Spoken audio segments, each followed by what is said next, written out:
राजस्थान में पंचायत चुनावों का बिगुल बजते ही सत्ता की कुर्सी पर बैठी बीजेपी ही नहीं बल्कि विपक्ष में बैठी कांग्रेस के खेमे में भी खलबली मच चुकी है।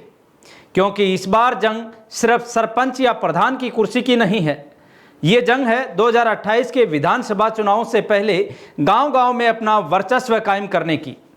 जैसे ही पंचायती राज विभाग के सचिव जोगाराम का वो फरमान आया जिसमें सीधे कलेक्टरों और एसडीएम को आरक्षण की लॉटरी तय करने की कमान सौंपी गई, वैसे ही जयपुर के पीसीसी चीफ गोविंद सिंह डोटासरा और नेता प्रतिपक्ष टीकाराम जूली ने आनन फानन में अपने तमाम दिग्गजों को एक टेबल पर बैठा लिया।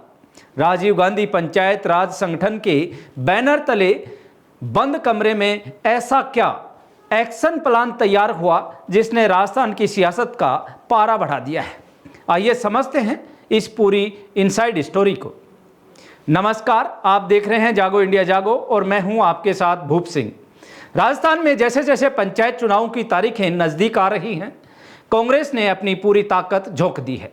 जयपुर स्थित प्रदेश कांग्रेस कमेटी यानी पीसीसी दफ्तर में अचानक हुई इस हाई लेवल बैठक का कोई साधारण मुलाकात मत समझिए।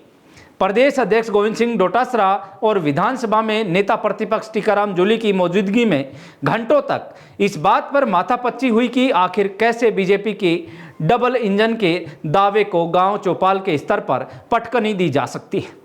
कांग्रेस को अच्छी तरह पता है कि अगर गांव ढाणी का कार्यकर्ता चार्ज नहीं हुआ तो आने वाले वक्त में प्रदेश स्तर पर पार्टी का झंडा बुलंद करना मुश्किल हो जाएगा।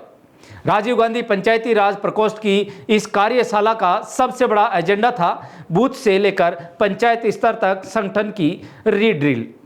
डोटासरा और टीकाराम जूली ने साफ शब्दों में अपनी पार्टी के सीनियर नेताओं और कार्यकर्ताओं से कह दिया कि जब दफ्तरों से निकलकर सीधे खेत खलियान और चौपालों पर जाना होगा। चुनाव की रणनीति केवल बड़े नेताओं के भाषणों से नहीं बल्कि स्थानीय मुद्दों को उठाने से बनेगी। चाहे बिजली पानी की समस्या हो, युवाओं की बेरोजगारी हो या फिर पंचायती राज संस्थाओं को बजट न मिलने का मुद्दा, कांग्रेस अब हर एक गांव में जाकर सरकार की नाकामी की पोल खोलने की तैयारी कर चुकी है। लेकिन इस पूरी सियासी बिसात के पीछे की प्रशासनिक हलचल भी समझ लीजिए। दूसरी तरफ पंचायती राज विभाग के सचिव और आयुक्त जोगाराम ने आदेश के बाद कलेक्टरों और उपमंडल अधिकारी यानी एसडीएम ने अपने अपने इलाकों में मोर्चा संभाल लिया है। जिले के बड़े पदों यानी जिला परिषद, पंचायत समिति और प्रधान के पदों का आरक्षण खुद कलेक्टर साहब तय करेंगे, तो वहीं ग्राम पंचायत, वार्डों और सरपंच के पदों की लॉटरी एसडीएम की निगरानी में निकलेगी। जैसे जैसे श्रेणीवार आरक्षण तय होने की खबर आ रही है, वैसे वैसे दावेदारों की धड़कनें तेज हो गई हैं। कांग्रेस को डर है कि कहीं आरक्षण के इस खेल में उसके मजबूत दावेदार का गणित न बिगड़ जाए। यही वजह है कि डोटासरा और जूली ने समय रहते अपना मास्टर प्लान एक्टिव कर दिया है।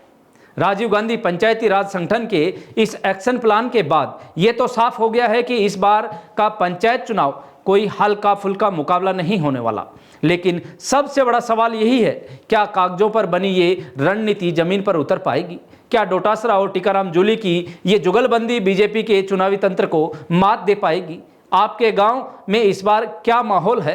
क्या आपके इलाके में विकास हुआ है या बदलाव की हवा चल रही है? अपनी राय बेबाक नीचे कमेंट बॉक्स में जरूर दीजिए और देखते रहिए जागो इंडिया जागो न्यूज़ चैनल।